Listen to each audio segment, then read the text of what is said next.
في 2017 اتصل بيا، مش عارف اقول شاب ولا عيل صغير، هو كان عيل عنده 17 سنه.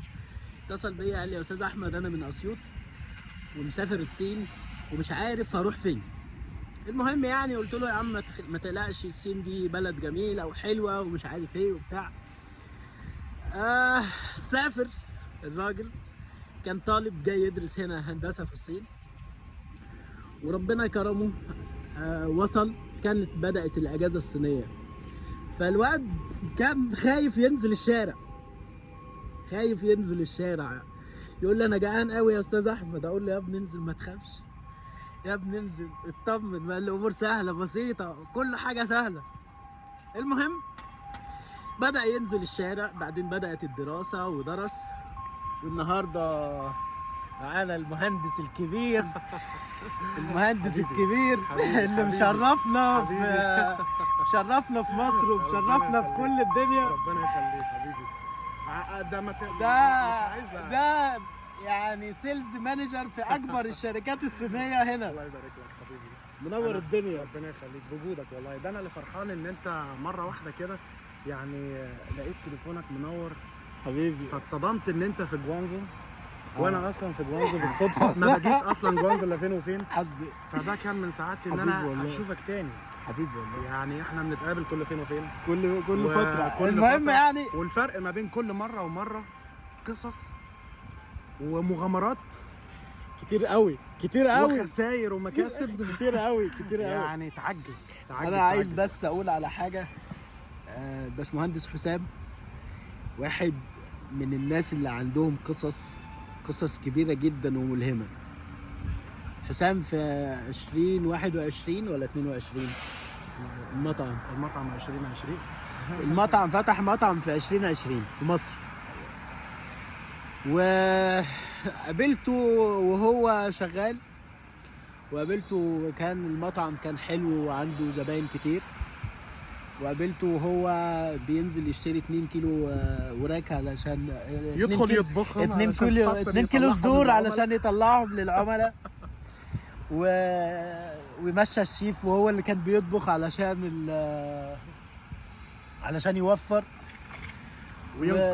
وينقذ بقى، انقذ اسرته كامله. يعني هو انقذ، ربنا يبارك فيه، انقذ والده ووالدته وكل الناس، وكان عليهم ديون كتير، فهو استلف الفلوس اللي جه بيها الصين تاني مره.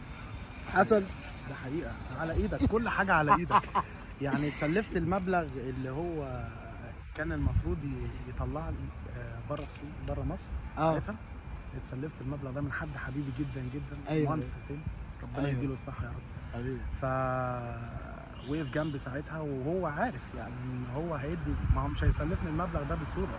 فهو عارف ان المبلغ ده هيديه لحد ان هو يعني عارف حط الفلوس دي فين، يعني كانه استثمر فيا. ايوه لان كان شاف القصه من الاول يعني زيك كده بالظبط. فبعدين خدت بعض وجيت على الصين هنا وكانها حرب. ايوه انا عايز اقول لك كنت بوفر كل يوان يعني علشان خاطر. انت بتقول لي هو انت حالا بتقول لي انت ما كنتش بتاكل غير وجبه واحده في اليوم. وجبه واحده والله، وجبه واحده في اليوم. وجبه واحده في اليوم، اوقات بتكون تفاحه. سوري هتكسف من ايه طيب؟ هتكسف من ايه طيب؟ اصل كلنا بنعدي بظروف صعبه، ولو اي حد مكاننا في الظروف دي كان برضه هيعمل كده. لا هو فعلا عايز ينجح وعنده هدف عايز يوصل له. انا والله شفت ان انت حاولت كتير في مصر. حاولت كتير فعلا، حاولت كتير، خسرت برضه.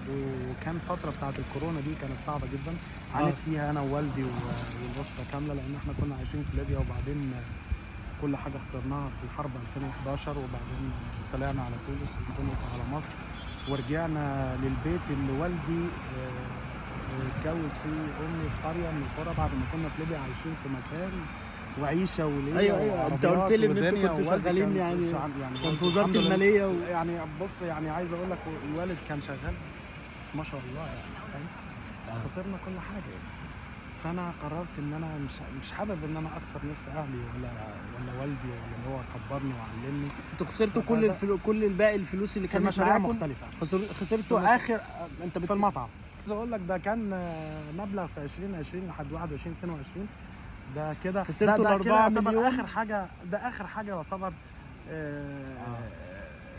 باي باي. بس وطلعتوا بديون تاني. احنا طلعنا، انا عايز اقول لك خسرنا ال4 مليون وكان عليها فلوس تاني.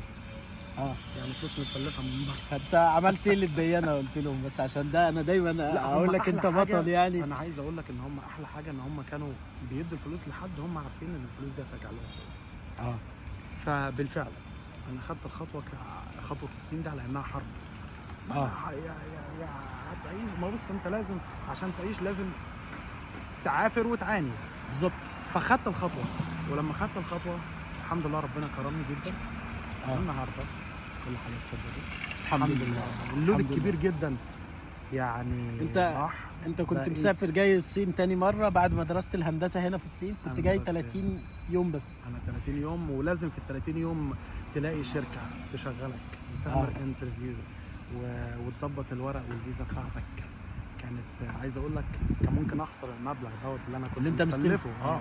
بس دايما ربنا ما بيسيبكش خالص، طول ما انت بتسعى ربنا ابدا ما بيخيب ظنك، ابدا ما بيخيب. انت ديون المطعم بس اكررها لك معلش، انت رحت للديانه قلت لهم ايه؟ بلاوي.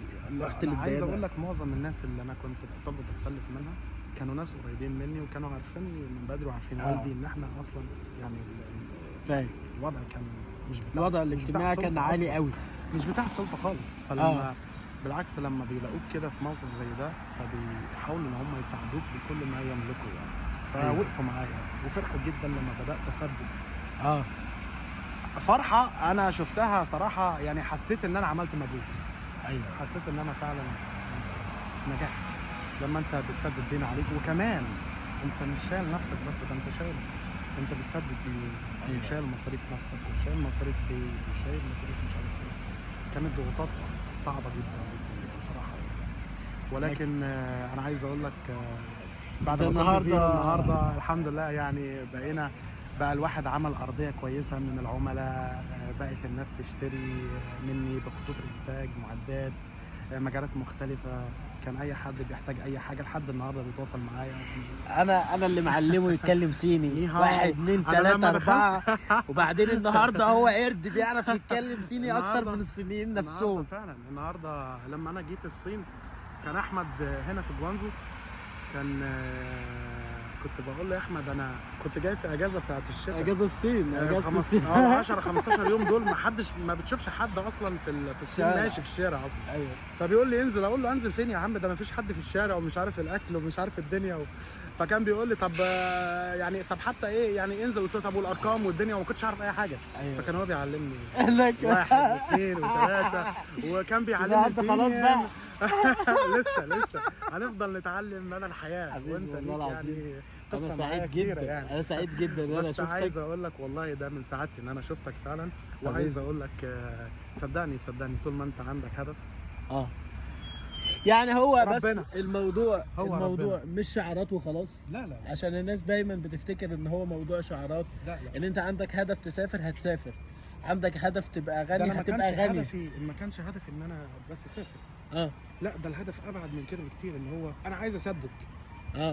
فلازم ادور على طريق علشان خاطر يساعدني ان انا اسدد الهليله اللي عليا. بالظبط. فلازم يعني كان فعلا الوضع في مصر صعب جدا لناس كتير، واخد بالك، وانا من ضمن الناس اللي هي بعد يعني حاولت ان انا اشتغل بالشهاده بتاعتي في مصر، واخد بالك، بس كان المبلغ قليل جدا، ما اقدرش اسدد الديون اللي عليا والمبالغ اللي يعني انا بس لما حطيت الهدف لا ده اللي هيقطع معايا وهيريحني هو كان موضوع السفر. فاضطريت ان انا اتسلف المبلغ بتاع السفر دوت، واخد بالك انت، عشان ابدا احقق الاهداف بتاعتي. واخد بالك. فما اسموش حلم يعني، فاهم انت، اسمه هدف. الحياه دي كلها اهداف.